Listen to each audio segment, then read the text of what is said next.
A adolescência, né, ela é a fase, como a gente falou agora há pouco, né, que começam a vir aí, né, os questionamentos para a questão de novas responsabilidades. E dentro dessas responsabilidades pode vir, sim, o questionamento, né? O que eu vou fazer da minha vida, né? Que profissão que eu vou seguir, que carreira que eu quero, o que eu quero fazer, né? Com o que eu quero trabalhar.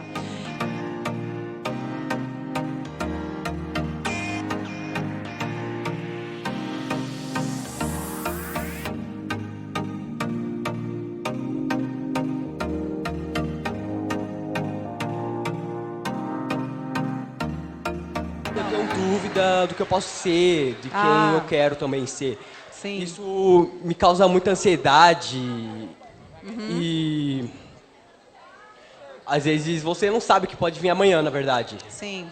É um bom ponto. É um bom ponto que, inclusive, eu não trouxe, né, para a palestra. Se a gente for pensar na questão de a adolescência, né, ela é a fase, como a gente falou agora há pouco, né, que começam a vir aí, né, os questionamentos para a questão de novas responsabilidades. E dentro dessas responsabilidades pode vir, sim, o questionamento, né? O que eu vou fazer da minha vida, né? Que profissão que eu vou seguir, que carreira que eu quero, o que eu quero fazer, né? Com o que eu quero trabalhar.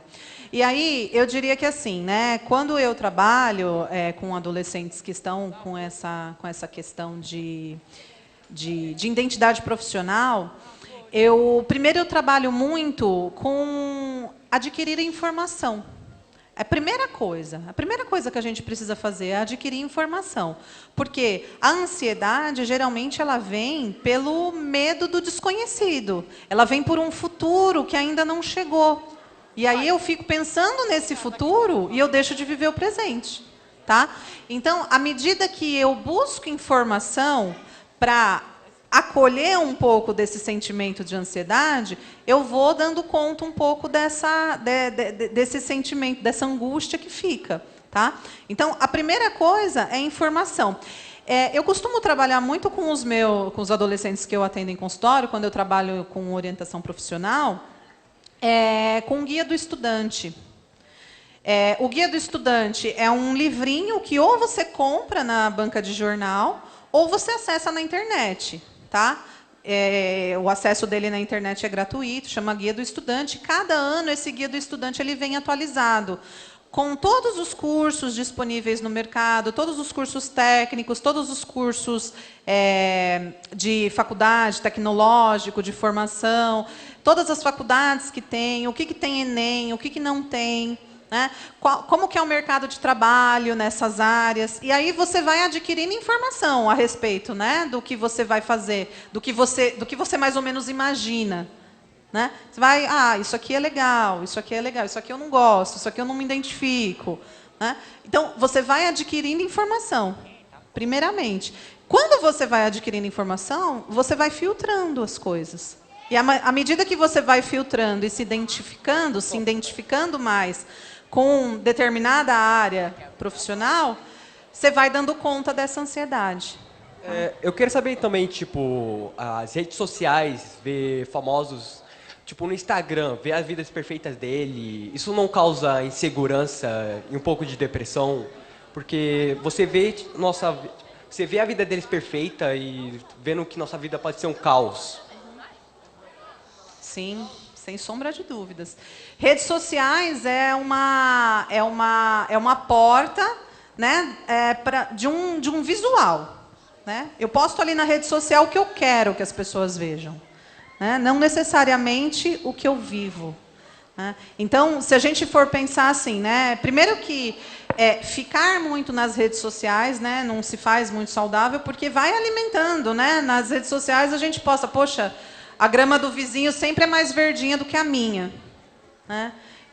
Eu estou aqui vivendo um caos e olha ali meu amigo que é meu vizinho, que mora do lado da minha casa, está aqui vivendo, né, maravilhas.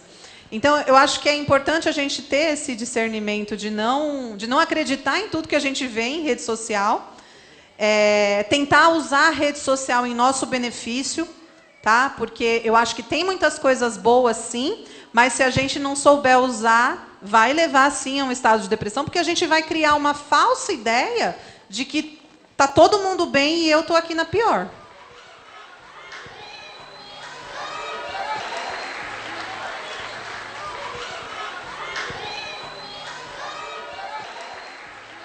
Eu queria saber assim, a depressão, ela começa com quantos anos e a ansiedade, ela começa se ela começa na adolescência.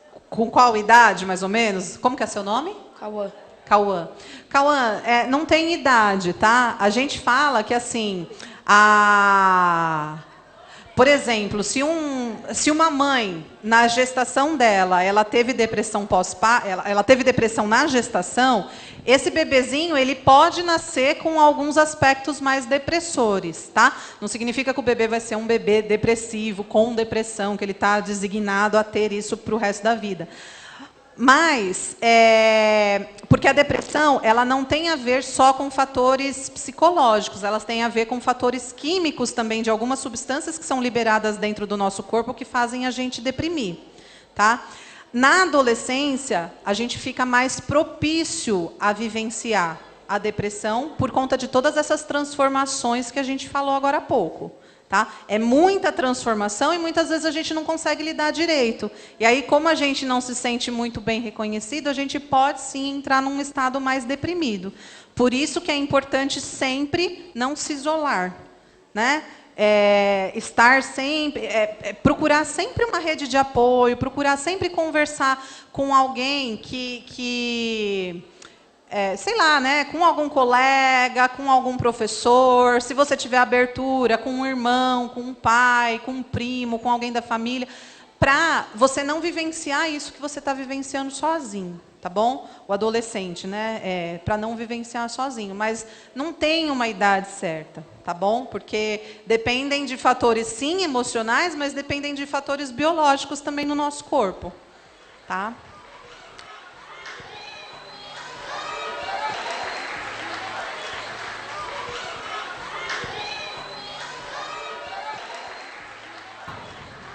Eu tenho medo de crescer e não conseguir lidar com os problemas adultos. Você tem medo de crescer e não conseguir lidar com os problemas de adultos. Tá.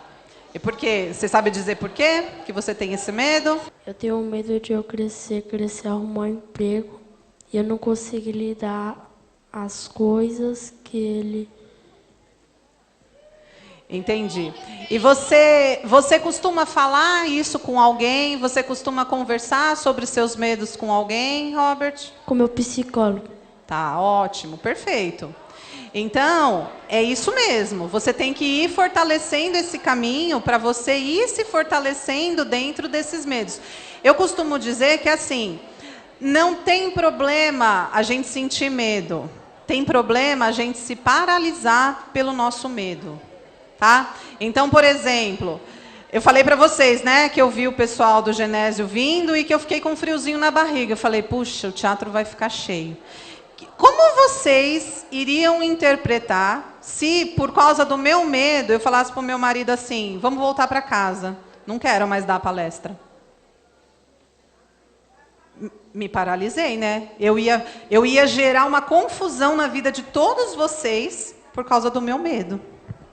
Né? Então, eu costumo dizer assim, não tem problema a gente sentir medo.